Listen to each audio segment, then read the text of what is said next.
السلام علیکم ورحمۃ اللہ وبرکاتہ۔ الحمد للہ رب العالمین والصلاة والسلام علی اشرف الانبیاء والمرسلین،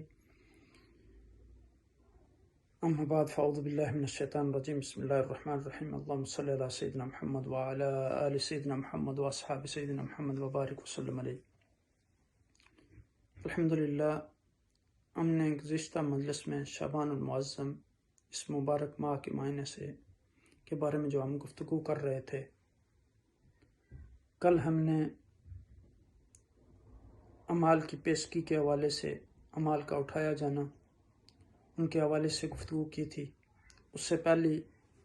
نشست میں ہم نے طویل قبلہ، شعبان کا معنی اور اس کی فضیلت کے حوالے سے گفتگو کی تھی۔ تو کل ہم نے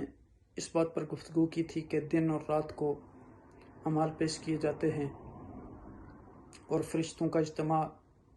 عصر اور فجر کے بعد ہوتا ہے،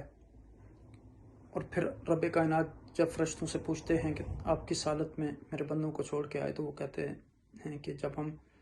انہیں چھوڑ کے آئے تھے تو وہ نماز پڑھ رہے تھے، جب ہم واپس آئے تو وہ نماز پڑھ رہے تھے۔ تو وہ اللہ سبحانہ وتعالیٰ کو کہیں گے کہ یا الہی قیامت والے دن انہیں معاف فرما دے۔ تو اب یہاں دیکھیں کہ حدیث پاک میں آتا ہے، روا الترمذی و احمد عن عبداللہ بن صاحب رضی اللہ عنہ ان رسول اللہ صلی اللہ علیہ وسلم كان يصلي أربعا بعد أن تزول الشمس قبل الظهر قبل فرض الظهر، وقال إن ساعة تفتح فيها أبواب السماء فأحب أن يسعد لي فيها عمل صالح۔ اب دیکھیں کہ یہاں امام ترمذی اور احمد نے انہوں نے عبداللہ بن صاحب رضی اللہ تعالیٰ عنہ سے روایت کیا کہ حضور نبی اکرم صلی اللہ علیہ وسلم 4 رکعت پڑھتے تھے جب زوال کا ٹائم ختم ہو جاتا تھا، زور سے پہلے۔ تو کہا کہ اس وقت جو ہے وہ آسمان کے دروازے کھول دیے جاتے ہیں، تو میں چاہتا ہوں کہ میرے یعنی نیک اعمال اس وقت پیش کیے جائیں، اس وقت اٹھائے جائیں۔ تو اس میں حدیث پاک میں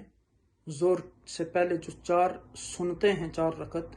ان کی فضیلت بھی معلوم ہوتی ہے۔ اور ایک دوسری روایت میں آیا کہ ان ابی ایوب الانصاری رضی اللہ عنہ عن النبی صلی اللہ علیہ وسلم قال 4 قبل الظہر لیس فیہن تسلیم یفتح لہن ابواب السماء،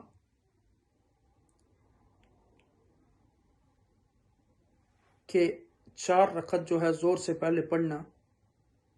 اور ان کے درمیان جو ہے سلام نہ ہو، یہ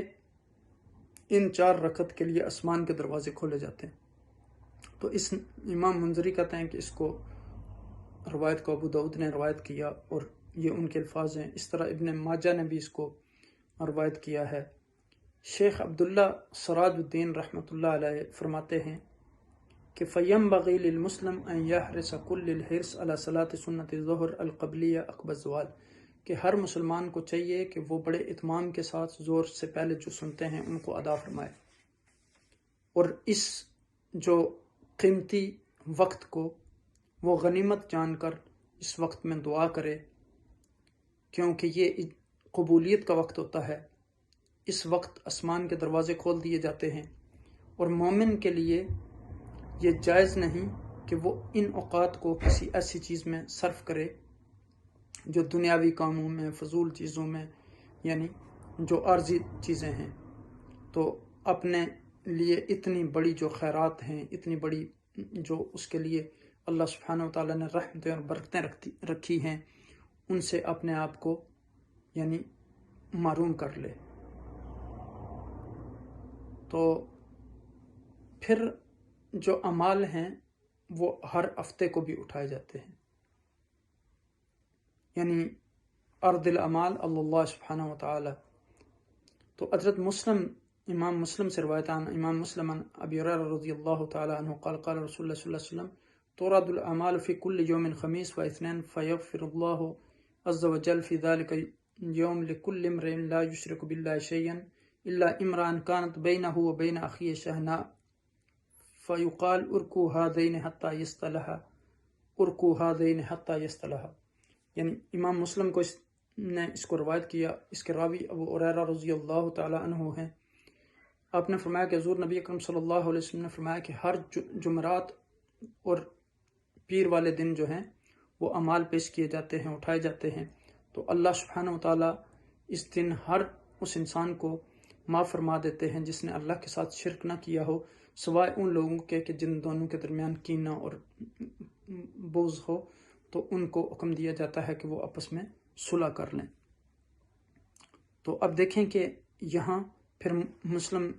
کی روایت ہے کہ تفتح ابواب الجنہ یوم الاثنین و یوم الخمیس فیغفر لکل عبد لا یشرک باللہ شیئا الا رجلا کانت بینہ و بین اخیہ شیئا ای بغضاء، یعنی اس دن پیر اور جمعرات کو جنت کے دروازے کھول دیے جاتے ہیں اور ہر آدمی کی بخشش کر دی جاتی ہے، مغفرت، سوائے اس کے کہ جو شرک کرے، الا رجلا کانت، یعنی جو شرک نہ کرے ان سارے لوگوں کو یعنی معاف کر دیا جاتا ہے، سوائے مشرک